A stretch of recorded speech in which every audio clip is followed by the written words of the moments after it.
Use the incredible power of nature to feed yourself and your family. Part 1. What's going on, guys? Mr. K here, just checking in. And I wanted to show you guys step 1 of starting a garden. So the first thing you got to do is you got to figure out where you're going to put your plants. And so there's several options for this. And so I'll show you a couple. So the first thing you could do would be to build a raised bed. And so you need some wood and some other things, some know-how, some nails and some hammers. But you can build raised beds. And I've built several of these.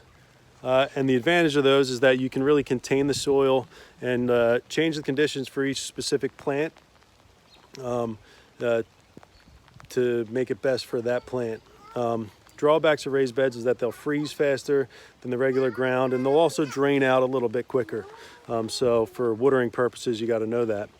But if you didn't want to build that, you could just cut straight into the ground. If you could spare, a few cubic feet of your grass or something, you would just dig your grass up and prepare the soil, and you can just plant directly into the ground.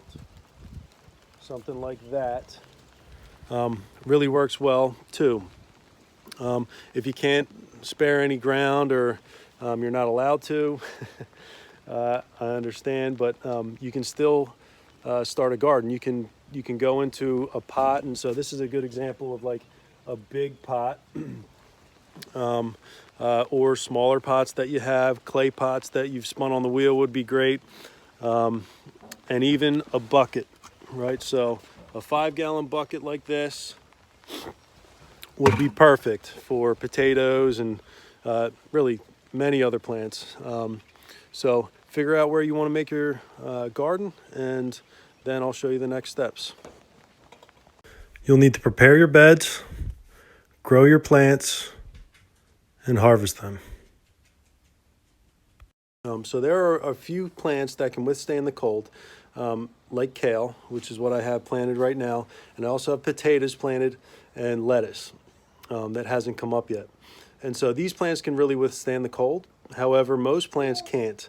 And so the general rule is that we don't put them in the ground until at least, heads up, Stevie. Little babies get into mischief all the time. Say hi, Shug. All right, have a seat. In our beautiful wagon donated by Mr. Pompey. Thanks, buddy. Ever Michael, say hi. Hi. What are you doing? I'm just selling all these into my wheelbarrow and taking them right over in the woods. All right, and you're dumping them in the woods? Mm-hmm. All right, let's go do that.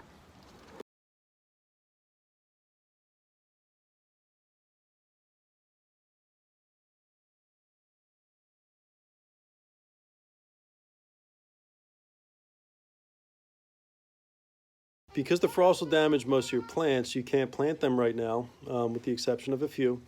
But you can get ahead on things by sprouting your seeds and then growing small plants inside of your house.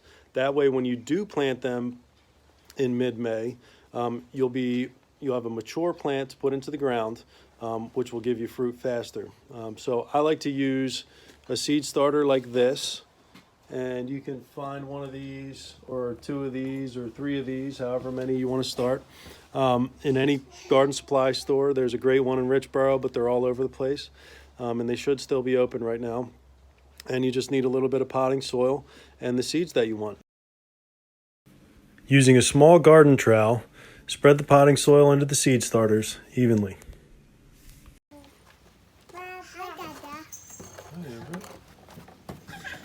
Do your best to distribute the soil evenly without packing it down too hard. You actually want to leave the soil somewhat loose. Next, poke a small hole in each seed starter and drop a seed in. It's important to note not to dig too deep and to put 1 seed in each hole. Good. Now we cover over the holes. Very gently. Cover over the holes. Not pictured are the variety of tomatoes that I'm also planting this year.